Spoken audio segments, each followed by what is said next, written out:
स्वागत है आप सभी का इंदौर फर्स्ट न्यूज में। मैं हूं आपके साथ आकांक्षा पिवाल। आइए देखते हैं अब तक की कुछ प्रमुख खबरें। लोकसभा चुनाव के संदर्भ में ब्लॉक कांग्रेस कमेटी पार्टी तथा सिलावट द्वारा कांग्रेस कार्यकर्ताओं का सम्मेलन रखा गया। सम्मेलन में सांसद उम्मीदवार श्री पोरलाल खरतेजी, लोकसभा प्रभारी पूर्व मंत्री सुश्री विजय लक्ष्मी साधो जी, पूर्व मंत्री श्री सचिन यादव जी, विधायक राजन मंडलोई जी, विधायक मोन्टू सोलंकी जी, विधायक श्री केदार डावर जी, पूर्व विधायक ग्यारसी लाल जी रावत, पूर्व विधायक चंद्रभागा किराडे जी, पूर्व सांसद मकन सिंह सोलंकी, जिला अध्यक्ष बड़वानी श्री नानेश चौधरी जी सहित मंडल committee, sector committee, booth agent, समस्त युवक कांग्रेस, एनएसयूआई, महिला कांग्रेस, सेवा दल कांग्रेस, अल्पसंख्यक कांग्रेस, पिछड़ा वर्ग कांग्रेस, आदिवासी कांग्रेस सहित विधानसभा के समस्त नेता कार्यकर्तागण उपस्थित थे।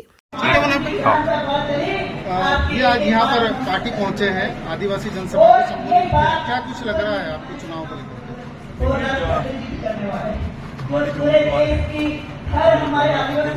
उम्मीदवार समय से हमारे क्षेत्र में रहकर के लोगों की सेवा करने का काम कर रहे हैं, उन्हें कांग्रेस पार्टी का उम्मीदवार बना करके और आज जिस प्रकार से पूरी सभा में जो कार्यक्रम कांग्रेस पार्टी की कार्यकर्ताओं में जो ऊर्जा मुझे देखने को मिली, वो निश्चित रूप से इस बात का संकेत है कि आने वाले जो चुनाव है वो हम यहाँ से पूर्ण बहुमत से जीत करेंगे। खरगोन लोकसभा और यूँ कहें कि पूरा प्रदेश और देश जो है किसान प्रधान देश है, ऐसे में किसान को लेकर के क्या कुछ खास मुद्दा आप लेकर के जनता के बीच पहुँचे? देखिए, बड़ा दुर्भाग्य है कि पिछले 10 सालों में जो भारतीय जनता पार्टी की सरकार रही है उसमें लगातार हमारे जो किसान मजदूर साथी हैं उनकी मांगों को लगातार नजरअंदाज करने का काम किया गया। बीजेपी की सरकार ने कहा था कि किसानों की आय जो है 2022 तक दुगने करने का काम किया जाएगा। उनका जो समर्थन मूल्य है, जो लागत का समर्थन मूल्य है, उसको 50% मुनाफा देकर के समर्थन तय करने का काम किया जाएगा। ऐसे तमाम वादे जो है हमारे किसान साथियों के साथ किए गए, लेकिन आज भी जो वादे हुए थे उन वादों को पूरा करने का काम भारतीय जनता पार्टी सरकार के द्वारा नहीं किया। तो आज एक बहुत बड़ा आक्रोश जो है आज हमारे किसान साथियों में है, उनको सही उनकी फसल का सही मूल्य नहीं मिल पा रहा है, लागत मूल्य लगातार बढ़ती जा रही है और भी बहुत सारी अनेकों समस्या हमारे सामना हमारे किसान साथियों को करना पड़ रहा है। हमारा जो न्याय पत्र आया है उस न्याय पत्र में आदरणीय राहुल गांधी जी ने एमएसपी को कानूनी अधिकार देने की बात कही थी, कही है, किसानों के लिए कर्ज माफी आयोग बनाने की बात कही गई। हमने देखा है कि बहुत 10 साल की सरकार में जब हमारे किसानों की फसलें अच्छी होती, पैदावार अच्छा होता है, तो जो आयात निर्यात नीति है उसको बड़े बड़े गन्ना सेठों को फायदा पहुंचाने के लिए उसमें समय समय पर जो है सरकार ने उनको फायदा पहुंचाने के लिए उसमें परिवर्तन किया। तो सरकार बनने के बाद हमारे किसानों के दृष्टिकोण से हमारी जो आयात और निर्यात नीति है उसको स्थिर कराने का काम किया जाएगा।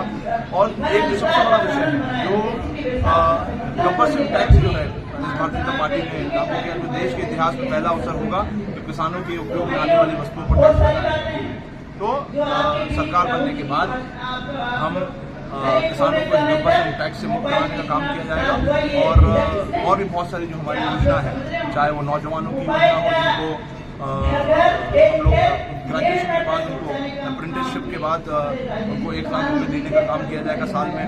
जो हमारी माताएं बहनें हैं और माताएं बहनों को भी सालाना 1 लाख रुपये देने का काम किया जाएगा। ऐसी तमाम जो योजनाएं हैं उन योजनाओं को लागू करने का काम किया जाएगा। सामाजिक न्याय की बात लगातार आदरणीय राहुल गांधी जी कर रहे हैं, जिसमें एक लंबे समय से जो है ना तो आर्थिक और ना ही सामाजिक जनगणना हुई। सरकार बनने के बाद जो आर्थिक और सामाजिक जनगणना कराने का काम किया जाएगा। जो हमारे एसटी, एससी और ओबीसी के लिए जो आरक्षण की जो सीमा है, जो 50% सीमित है, उसको हटाने का काम किया जाएगा। और ऐसे तमाम लोकप्रिय निर्णय जो है आदरणीय राहुल गांधी जी ने हमारे न्याय पत्र के माध्यम से हमें जनता के सामने प्रस्तुत किया है और हम पूर्ण रूप से आश्वस्त हैं कि हम लोग इस बार इंडिया गठबंधन प्रदेश में सरकार प्रदेश में कर्ज माफी के बाद कांग्रेस को बड़ी सफलता मिली थी और सरकार बनाई थी, लेकिन दूसरी बार चुनाव में कर्ज माफी का मुद्दा कहीं न कहीं बाहर दिखा और कांग्रेस के आने के बाद भी हार का सामना क्यों करना पड़ा? क्या बात है? देखिए, कांग्रेस की सरकार बनने के बाद जो हमने वचन दिया था कि हम किसान का कर्ज माफी करेंगे। दिल्ली के चारों तरफ की बॉर्डरों को बंद कर देता है, उसको सील कर देता है और एक भी किसान दिल्ली के अंदर नहीं पहुंच पाए इसकी व्यवस्था करता है। किसानों के ऊपर लाठियां बरसाई जाती हैं, किसानों के ऊपर पानी की बौछारें की जाती हैं और जो हमारे किसान हैं वो जिन परिस्थिति में वहां पर लड़ाई लड़ रहे होते हैं उनकी ये स्थिति हो गई थी कि वो हमारे किसान साथी जो हैं, कई सारे किसान उस आंदोलन में उनकी मृत्यु हुई, वो शहीद हो गए। लेकिन देश के मुखिया को इतनी शर्म नहीं है कि वो उन पीड़ित परिवारों के, उन किसान भाइयों के लिए दो शब्द भी बोल सके आदरणीय साहब। तो हमारे आदरणीय राहुल गांधी जी ने यह तय किया है कि कांग्रेस की सरकार बनने के बाद जो न्यूनतम समर्थन मूल्य उसको कानूनी अधिकार देने का काम हम लोग करेंगे। कांग्रेस की जब सरकार थी तो हमने 2 बार किसान जब संकट में थे तो 2 बार हमने किसानों के कर्ज माफ करने का काम आदरणीय साथियों किया। पहली बार जब केंद्र में हमारी सरकार थी तो उस दौरान हमने हमारे मनमोहन सिंह जी, सोनिया गांधी की सरकार में देश के किसानों के 72,000 करोड़ रुपए का ऋण माफ करने का काम आदरणीय साथियों हमारी सरकार में हम लोगों ने किया। और दूसरी बार जब मध्य प्रदेश में आप सबके आशीर्वाद से हमारी सरकार बनी तो आपके इस बेटे ने, जिनको राहुल गांधी जी ने और कांग्रेस पार्टी ने कृषि विभाग की जिम्मेदारी दी थी, तो आपके इस भाई ने, आपके इस बेटे ने 27 लाख किसानों के 11,600 करोड़ रुपए का ऋण माफ करने का काम आदरणीय साथियों ने किया। एक तरफ कांग्रेस पार्टी किसानों का कर्ज माफ करने का काम करती है और दूसरी तरफ भारतीय जनता पार्टी बड़े बड़े धन्ना सेठों का, पिछले 10 सालों में भारतीय जनता पार्टी ने 16 लाख करोड़ रुपए का बड़े बड़े धन्ना सेठों का कर्ज माफ करने का काम आदरणीय साथियों किया है। आदरणीय राहुल गांधी जी ने यह तय किया है कि सरकार बनने के बाद हमारे किसानों से की कर्ज माफी से संबंधित जितनी भी समस्या है उसके लिए आयोग बना करके उन समस्याओं का निदान करने का काम आदरणीय साथियों किया जाए। आपने गब्बर सिंह टैक्स का नाम सुना है? गब्बर सिंह टैक्स नाम सुना है?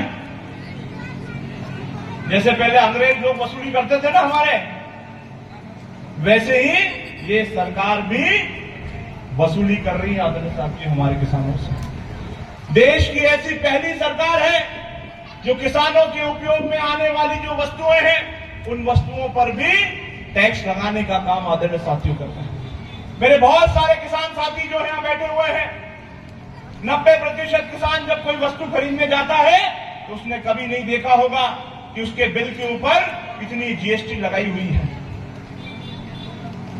लेकिन अब आप निश्चित रूप से अब जब जाओ, ये मेरी बात सुन करके आप इसको जरूर ध्यान रखिएगा और आप इसको देखिएगा कि किस प्रकार से ये गब्बर टैक्स लगा करके किस प्रकार से हमारे किसानों को लूटने ठगने का काम किया जा रहा है। एक तरफ तो सरकार दावा करती थी कि 2022 तक किसानों की आय को दुगनी करने का काम किया जाएगा और दूसरी तरफ किसानों के उपयोग में आने वाली जो वस्तुएं हैं, चाहे खाद हो, बीज हो, अन्य उपकरण हो, कृषि उपकरण हो, सब पर टैक्स लगा करके उसकी लागत बढ़ाने का काम आदरणीय साथियों ये सरकार कर रही है। अब अगली बार आप जब जाओ तो आप देखना जो बिल आपको मिलेगा उस बिल पर कितना टैक्स दे रहे हैं ये आप जरूर देखिएगा। ट्रैक्टर पर, रोटावेटर पर, प्लाउ पर, थ्रेशर पर 12% टैक्स देना चाहिए। कितना परसेंट? 12%। जब अपन ट्रैक्टर को टायर लेना जावा नहीं, जब ट्यूब लेना जावा तो कहा कितना परसेंट टैक्स है? तो कहा 18% टैक्स देना पड़ रो। बैटरी लेना जाऊंगा तो बैटरी पर 28% टैक्स देना पड़ेगा। मतलब दही रहा। हमारा खेत में अगर अब ड्रिप लगाऊंगा तो ड्रिप पर कितना टैक्स देना पड़े? 12% टैक्स देना पड़ेगा। और अगर हमारा खेत में पीवीसी की पाइपलाइन लाइन में पानी की व्यवस्था पाइपलाइन लगाऊंगा तो पाइपलाइन पर, पीवीसी का पाइप पर कितना % टैक्स है? 18% टैक्स लगाए जिसमें। तो राहुल गांधी जी ने यह तय किया है कि कांग्रेस की सरकार बनने के बाद ये गब्बर सिंह टैक्स से हमारे किसान साथियों को मुक्ति दिलाने का काम जो है कांग्रेस की सरकार आदरणीय साथियों को। तो साथियों, ये हमारे कुछ महत्वपूर्ण विषय थे, महत्वपूर्ण बिंदु थे, और भी बहुत सारी जो हमारा न्याय पत्र आया है उसमें बहुत सारे और बिंदु हैं जिसके ऊपर हमारी आदरणीय दीदी आपसे चर्चा करेंगी, आदरणीय पोललाल खड़गे जी आपसे चर्चा करेंगे। मैं आज के इस अवसर पर सिर्फ इतना ही कहना चाहूंगा कि आप सब पोललाल खड़गे की ताकत बन करके उसकी आवाज को मजबूत करने का काम करें, ताकि दिल्ली में जाकर के वो मजबूती से हमारे पक्ष, हमारे अधिकारों की लड़ाई लड़ने का काम वो कर सके। यही अनुरोध, यही विनती, यही प्रार्थना मैं आपके बीच में करने के लिए यहाँ उपस्थित हुआ।